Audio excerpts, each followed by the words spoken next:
Harinkey, thank you for showing yourself. I can see you haunt in the same way I do. With this letter I suddenly want to tell you all about everything, but of course when I get that way I find I also don't have much more to say, not much more than anyone else would, so I'm lost in ineffectiveness, and I'm not so special, and I'm a tiny disappearing dot, etc. But I guess I can say that my favourite part is the way you feel you could watch forever and never once leave. You just sometimes want to walk until the world falls down around you, or until you subside into the world. You could walk until you die of thirst and then just keep walking, staring, and hope they don't remove you. They'd remove you though, I suppose, wouldn't they? Even if you remained upright and deaf, someone would eventually notice, right? By the by, did you find the apple I left for you? Best, Millie. As said though, Suitor X kept a spare prose with his love letters, always remarking within them that he felt strongly he would put Hannes off of him if he said too much, or was too florid and showy, too flowery, too much. He didn't want to overstate his case and put her off by showing off whirligig installations he could create with words.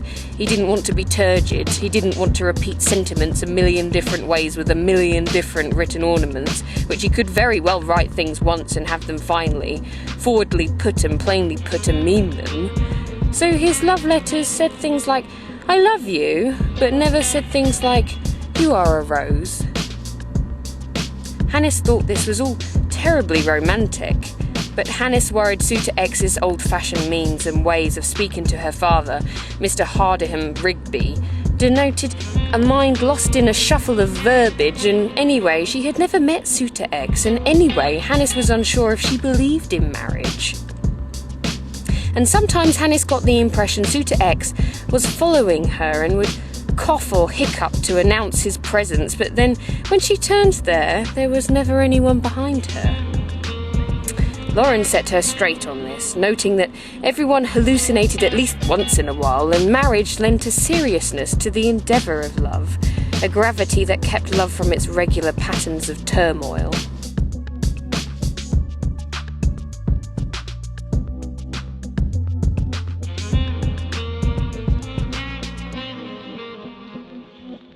Behind that door.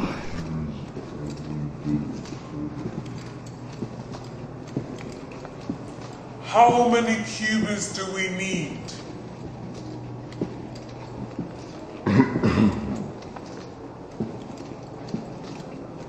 Hasn't one been more than enough? There'll be no sleeping in Sherwood Forest like I hoped. But then, I haven't even read the book, so easy come, easy go.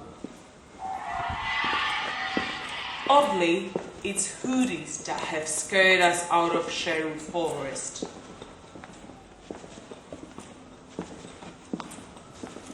Around here in Nottingham, they probably all think about Robin Hood at least once a day. Behind that door. Here's a quick rundown of recorded history. Ancient Babylon, Pyramids of Egypt, Birth of Christ, Battle of Hastings, the Black Death, Discovery of America, William Shakespeare, French Revolution, First World War, Apollo moon landing. If you should have a last night of camping in the forest, make sure you wee in the wee hours and check the full moon burning away the clouds into a mode of sky surrounding that full moon. It's a particularly stark sight. I heard about a guy lived in a cave in summer and a wooden hut in epic forest in the winter. But the wooden hut burned down. The second and third suitors that Hannes preferred above the remaining 5 suitors were the 2 suitors Hannes loved greatly for their joy of living, the smiles on their faces, their ebullience. Is that right? I can't say it. Ebullience. Ebullient. I can't say it. What is it? Ebullience. I've never heard of that in my life. Hannes loved greatly for their joy of living, the smiles on their faces, their ebullience. Is that right? I can't say it. Right. The smiles on their faces, their ebullience and enchantment, and every curve and corner of their existences, and like Suitor X, their abilities with pen and paper. However, Hannes had reservations about both Suitor Y and Z being good husbands, as they were both given to insobriety. Lauren explained that being from the church, he had many experiences with men and women run afoul of the devil in alcohol, beings as how that they were only allowed option for escape in legal terms, and churchgoers preferred by and large legality, and that alcohol was a relatively simple thing to conquer since it was a parasite from outside the person. It was nothing to reflect on the person's actual character, and that generally alcohol was vanquished when a person realised with some finality that life, even the boring bits, was precious in every detail, and that even something as uninteresting as a bit of road or cement could undergo a scientific-like devotion and a scour of appreciation, and therefore every moment was sacred and deserving of full contact memory. Hannes marvelled she had 8 suitors when even 3 would be too many. Hannes thought she would have preferred the suitors to come straggling up to her in wagons, would she have lived in a rattletrap house on a foggy hilltop somewhere in some sweep of English moors.